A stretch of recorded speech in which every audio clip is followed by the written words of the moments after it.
Филмът не се препоръчва за лица под 18 годишна възраст.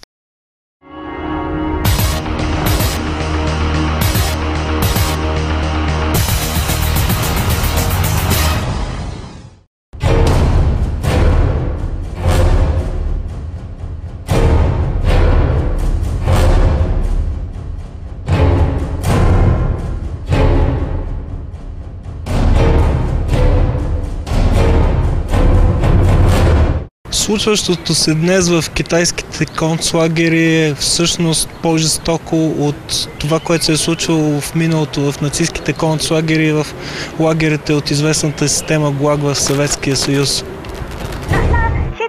Значи, ако искам да намеря практикуващи Фалун Гонг за детето си, мислите ли, че той може да ми помогне за това? Определено може да се намери. А тези, които използвахте преди, къде ги намерихте? От ареста или от затвора? Намираме ги от затвора. След като взехме предвид всичко по най-добрия възможен за нас начин, стигнахме до заключението, че твърденията са верни, че това изземване на органи наистина съществува.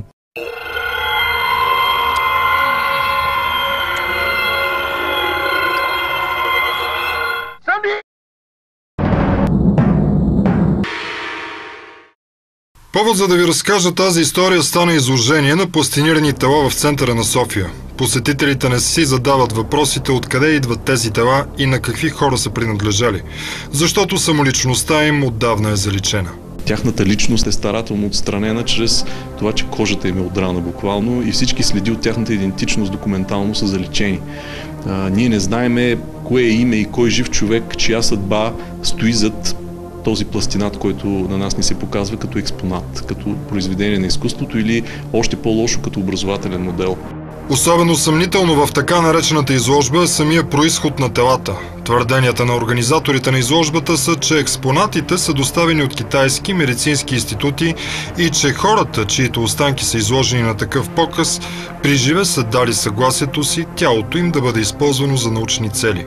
Всичко си идва от, пак казвам, акредитирани университети в Китай, там са обработени нещата, хората са дали своето съгласие. Притежавате ли подобни документи, с които действително може да се удостовери, че експонатите са дали свое съгласие да се ползват телата им след смъртта им по начин, по който науката може да прецени? Ами да, значи нашите партньори от щатите, тъй като ние сме подизпълнител тук за България, притежават абсолютно всеки един документ. Пак казвам, те пътуват в... Ами, тъй като аз все пак отговарям за медиите и не мога да ви, не мога да ви предоставя точно в този момент тези неща. След като не представиха такива документи, възниква въпросът дали изобщо са съществували. А ето и каква информация излиза за телата покрай разследвания на журналисти от западни медии. Изнесените факти показват, че въпросните тела принадлежат на брутално убити хора в китайските затвори и арести. Според последователи, практикуващи система от физическите упражнения, наречени Фалун Гонг, известни още като Фалун Дафа, тук обаче става дума за нещо още по-зловещо. Има такава корупционна политика на насилствено отнемане на органи на тези затворени хора. Тези факти излязаха през 2005 година, бяха по-широко популяризирани. Тогава за тази изложба не се знаеше още, не беше почнала турнето и не беше започнало по цял свят, но вътрешни източници посочват, че всъщност от тези тела, които са на практикуващи Фалун Дафа, се използват и в тази изложба. Насилственото отнемане на органи в Китай се потвърждава още през 2006 година в доклад, изготвен от канадския адвокат по човешките права Дейвид Матес и от бившия главен прокурор на Канада Дейвид Килгор. Докладът се нарича "Кървава реколта". Основният извод от него е, че практикуващи Фалун Гонг, които са затварени без съд и присъда в трудово-изправителни китайски лагери, са основните недоброволни донори за трансплантации в Китай. В доклада се казва, че практикуващите са убивани в процеса на операциите по отнемане на органи или непосредствено след това. Двамата експерти достигат до тези изводи на базата на 33 доказателства. Преките доказателства са свързани с свидетели, които свидетелстват за такава практика. Те са свидетели на хора, които са били по един или друг начин причастни към задържането на тези хора. Хора, които са наблюдавали такова нещо, хора, които са били в контакт с семейства на практикуващи Фалун Гонг. А косвените доказателства са свързани с статистиката на трансплантациите в Китай, тъй като тези органи се използват за трансплантации. През годините различни журналисти правиха различни разследвания. Имаше един западен журналист, който със скрита камера беше отишъл в китайска болница и се беше представил като пациент, който иска да му бъде направена трансплантация, но е чувал, че телата на Фалун Гонг практикуващите са много здрави и би искал от такъв донор да получи орган. И със скритата камера е записано как лекара потвърждава, че да, могат да бъдат доставени органи от Фалун Гонг практикуващи в много кратки срокове. Такава договорка също е документирана и в звукозапис от телефонен разговор между лекар и доброволец, представил се за близък на човек, който се нуждае от трансплантация. Значи, ако искам да намеря практикуващи Фалун Гонг за детето си, мислите ли, че той може да ми помогне за това? Определено може да се намери. А тези, които използвахте преди, къде ги намерихте? От ареста или от затвора? Намираме ги от затвора. От затвора, значи, всички са здрави практикуващи Фалун Гонг? Да, разбира се, ще бъде избран някой добър. Само така става, защото нещата, от които се нуждаете, имат гаранция за качество. Значи, вие ще идете в затвора да ги подберете? Да, разбира се, ще ги подберем. Но какво ще остане, ако избраният не позволи да му вземете кръв? Определено ще позволи. Как ще се съгласи? Има началници, от които се страхуват, няма нужда да се притеснявате от такива неща. Те си имат начин. Не, знам това. А знае ли този човек, че органът му ще иде за трансплантация? Ще научи ли? Не. Значи няма да му кажем за това. Ако знае, няма да позволи да му вземат кръв, нали? Да, правилно, да. Как ще го убедите, ако пита защо ще му вземат кръв, какво ще му кажете? Те си имат начин и във всеки случай не се тревожете за това.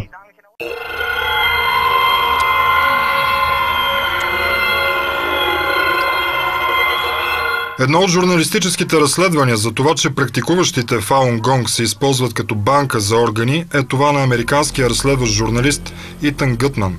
Той прави поредица от интервюта с практикували системата от упражнения Фалун Гонг, които, пребивавайки в китайските концлагери, са оцелели.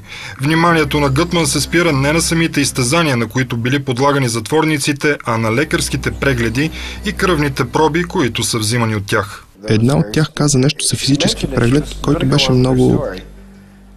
Канеше се да разкаже историята си, искаше да говори за изтезанията, за вярата си. Но започна да говори за прегледа и тогава я попитах, какво ти преглеждах? Каза, гледаха очите ми, наред с други неща. Запалили лампа, явно изследвали здравината на роговицата на очите й. Не правили стандартния очен преглед. Нямало следва и това, нямало светлина, нищо. Няма логика да се проверявали мозъчните функции. Доста елементи на обикновения преглед липсвали. Не проверили гениталиите й. Не гледали нищо друго. Не проверили коленете й за рефлекси, само й взели кръв, прегледали очите, опипали областта около бъбреците и направили електрокардиограма.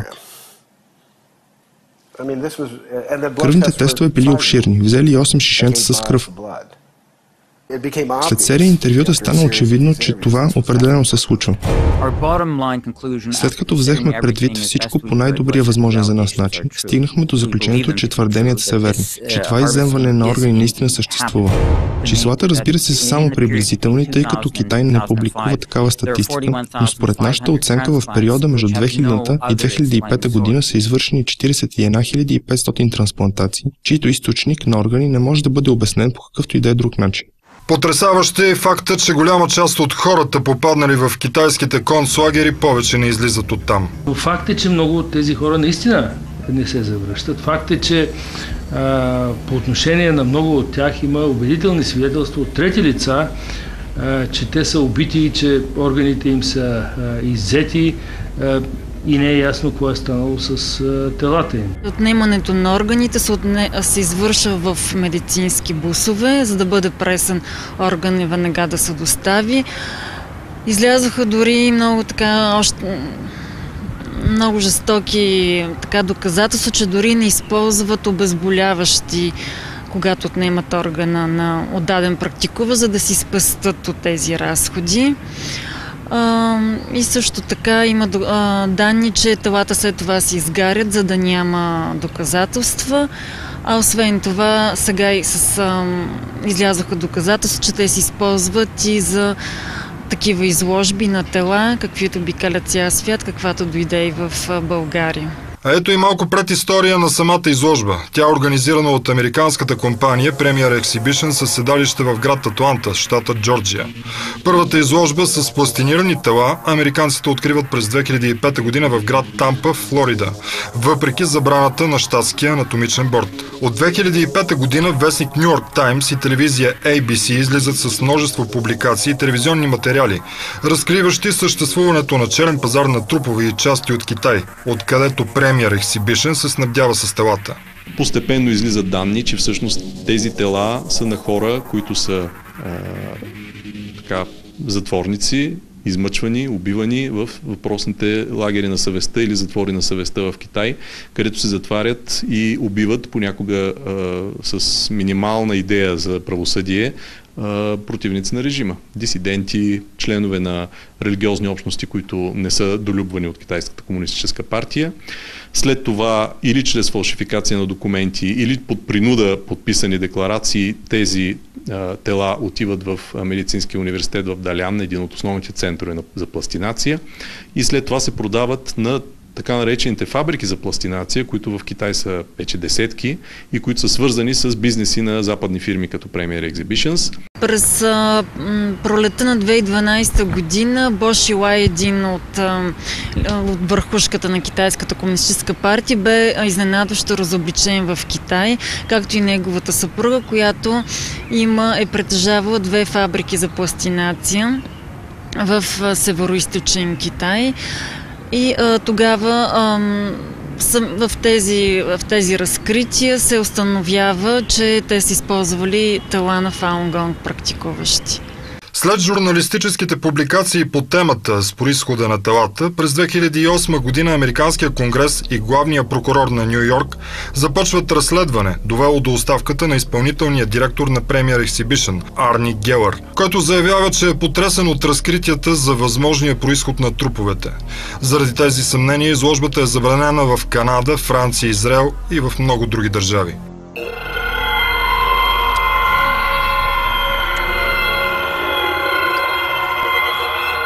В България обаче изложбата не само, че не се забранява, но и никоя държавна институция не е взела отношение за това дали да бъде забранена. Така самите институции влизат в противоречие с българското законодателство, според което човешките останки може да бъдат използвани за научни цели само в специализирани за това учебни заведения, и то след изрично съгласие на близките на починалите. Освен това, ползването им е само за 6 месеца, след което тялото на починалия бива предавано на неговото семейство за погребение.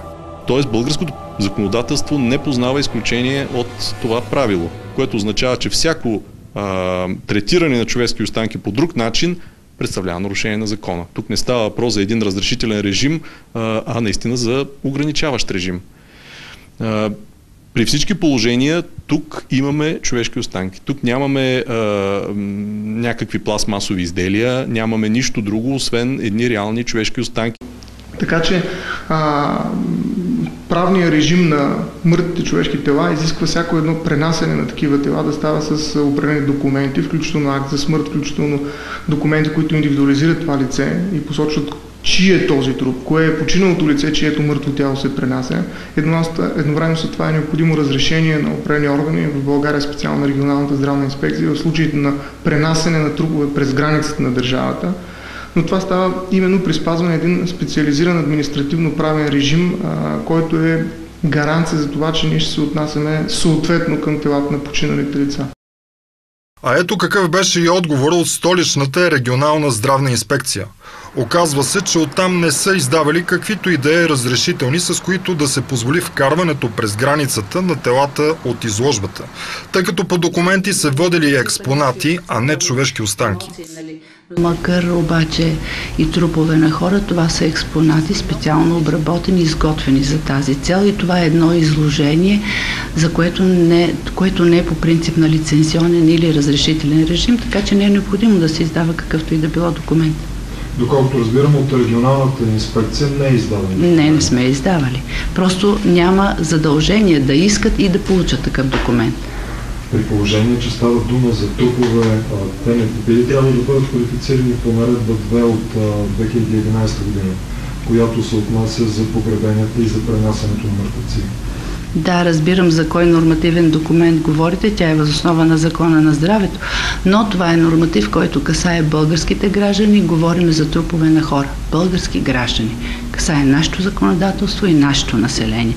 В случая обаче говорим, макар и за трупове на хора, говорим за експонати. Другата институция, която по закон трябва да е отговорна за вкарването на българска територия на така наречените експонати, е Агенция Митници. Потърсихме мнението от експерт от Агенция Митници, за да разясни как оттам са допуснали вкарването на труповете от изложбата през границата ни. От прес-центъра отговориха, че вероятно експонатите са вкарани с документ наречен АТА-карнет. Въпросният документ касае предмети от експозиции и изложби, които са с временен режим на пребиваване на територията на определена страна. По силата на този документ те не подлежат на митническа проверка.